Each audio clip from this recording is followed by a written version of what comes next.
those couch scenes where we're like talking about each other and doing this thing was like, we were already so in. yeah, but it took a minute because like I remember like you were like, hey, relax, and I was like, I am relaxed. And when Relax. yeah, I'm like, I am relaxed. You're like, that's not relaxing. Life, it's full of rainbows and light. It's immense. I'm not even a buoy anymore. I am just me. We're becoming who we are.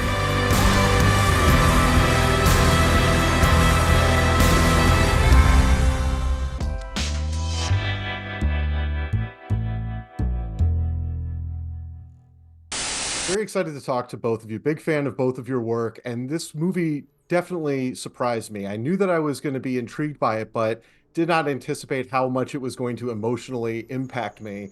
And Kristen, for you, I think this was your first real time working in true animation. Is that true? Yes. What was it like for those sequences where, you're not physically on screen? I know that there was some motion capture involved, but was that a different approach for you from an acting standpoint? Not emotionally speaking. I guess physically it was just interesting. Just knowing that there wasn't a slight movement that wasn't captured. It didn't matter where the camera was. We did shoot sometimes mocap is done, I guess, where like there's a big vacuous space and you're able to do your performance and they can record it and sort of drop it into a larger animation thing. I don't know, maybe I'm obviously a technician. But for us, we were on a set, we had cameras rolling that were then going to basically just inform the illustrators because they wanted a sort of human touch. And so for us, other than the voiceover work, there wasn't like a huge difference between live action and mocap stuff. We were in front of each other the whole time. There wasn't anything alienating about the technical aspect of it. I felt like it was nice I could sort of not think about my face knowing it was going to be drawn on. And so I think I kind of probably like over-emoted or something because I was like playing a cartoon because I knew it was going to be drawn over or something. And then that kind of feeds into someone desperately trying to be known by their partner and trying to figure it out for themselves too. And so there was kind of like this naive performance thing that the mocap encouraged that I thought was good for the movie because we are playing these characters that are defining themselves moment to moment and like sort of like instilling their own life into their own experience incrementally. And kind of the process allowed us to kind of do the same thing. And Stephen, for you, at the very beginning, this might age me, but I remember back in the movie phone days when you would call up and you'd get that recording. At the very beginning, when you have that satellite voice, was that something that you had to kind of figure out? How am I going to play this? Is it like Siri or something like that? Where did you find that voice? I didn't think about it too much. Maybe I also went back to movie phone brain, and it just felt natural to speak that way. That he needed to be like a very neutral representation of information, and so he didn't have pauses or anything like that. He was just like, let me get to the thing with an idea of an affectation to sound like genial and kind. Mm-hmm. Yeah. And towards the end of the film, when you're fully inhabiting the characters and you're in the apartment together, and there's this naturalness, and I know that with any actors, you have to kind of find some sort of connection with each other on screen as well as off screen. How did you two set this up together? Did you prep ahead of time, or did you just kind of find it when you were on camera? We shot the movie in order, like almost exactly. So like what you see is what you get, which is really nice because then it just takes away the guessing game aspect or, the whole movie is kind of calling into question like real and fake and what is authentic. But in this case, to do it in order means that we never had to fake it. We never had to sort of like fill in blanks or surmise what was going to happen down the line and then prep for it. It was like we could actually just sit in front of each other and figure out what it was we were even working on. Yeah. I also too, like, we did get dropped in the deep end right out the gate because we did the Deja and Liam stuff up top. Because we had to, right, because it's like pre-recorded. And That's so true. those couch scenes where we're like talking about each other and doing this thing was like, we were already so in. Yeah, but it took a minute because like I remember like you were like, hey, relax, and I was like, I am relaxed. And Relax. Yeah, I'm like, I am relaxed. You're like, that's not relaxing. And then there was like this kind of like interesting, fun tension that then like got to a comfort because it was like, oh, we're both like we're both like mirroring each other in the right way. And it's It was a also a beautiful nice film. hazing process because it's just Yeah. sorry to start off with the stuff that feels so kind of silly, like the influencer Yeah. stuff. It was like at that point we were just like Yeah. emotionally stripped. Like, yeah. Sorry to Like, interrupt. right you, out the Colin. gate. No, all good. And it's a beautiful film. Your performances, I think, are what sells it. I can't imagine any other two people having done this. You both are phenomenal. Thank you so much for your time. I appreciate Likewise. you. Thank you. This movie was completely unexpected and blew me away. I really enjoyed it so much, and just the evolution of the story going from animation to live action, and just the scale of it is.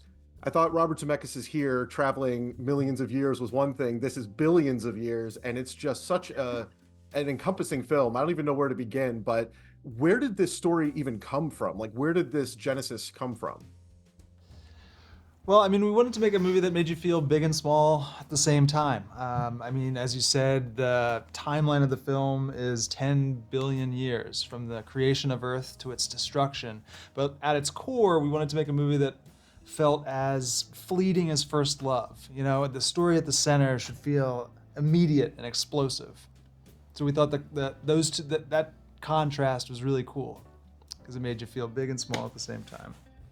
And does that contrast kind of come into play with, I've seen people making comparisons with Wall-E, and I would think that that is a great comparison in many ways. Do you feel like that unspoken love story element where you can convey so much with a little bit of dialogue, was that part of building these characters out for you?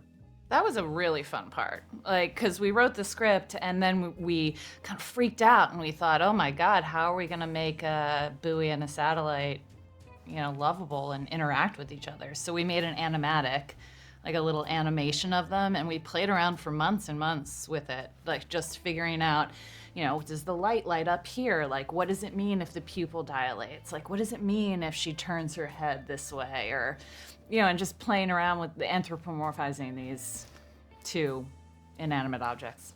And then we actually built that animation. We built a Yes. real buoy and a real satellite, and we took the buoy to an icy lake in Alberta, Canada, and then the Salish Sea off the coast of Vancouver, and then Death Valley in California to show the evolution of Earth over 5 billion years. So it was like a live action Wall-E. It was really fun to shoot. And we got to like rehearse with the robots and their creators. Fall in love with the robots. Yeah, it Be was- heartbroken when they break. It was really fun. And you really do feel something for them early on. There's that anthropomorphization of them, like you can see the eye and the structure of them as it evolves. In the middle section of it, where it was kind of the emoji animation, that style, were Kristen and Steven actually filming those, or was that pure voice work for those scenes? No, we had them in motion capture suits. We were interested in what technology could do for us while making the movie. So we had them in motion capture suits and we shot it like a play. It was one of the most fun parts of the movie to shoot because we got to just play around with Kristen and Steven and experiment and do fun stuff. And then we took that footage and worked with animators to create the characters. So, keeping a lot of what Kristen and Steven did, and then at other points, interpreting what they did to fit into the art of animation and the language of animation that we've created over the past 100 years. There'd really be no way to do this film on the scale that we did it without, being able to render these performances live in a game engine to get us, Just a 50% of the way there. Wow. 50. Okay. 25% of the way there. Because if it was just pure animation, it would have taken 3 years to execute, and we'd need a team of Pixar animators to do it. The technology gave us the base to move from. And films that defy genre are some of my favorite, but if you had to qualify this film as a genre or kind of a multi-genre, what would you consider it to be? We were always sort of against the idea of Sci-fi. putting it in the box of science fiction. We always called it a love story about transformation. And when we were shooting it, we were watching a lot of screwball comedies and Douglas Sirk films, melodramas from the 30s, 40s, and 50s, because we thought it was a really nice contrast to see these two, inanimate machines with sort of the lushness of a romance film. Yeah.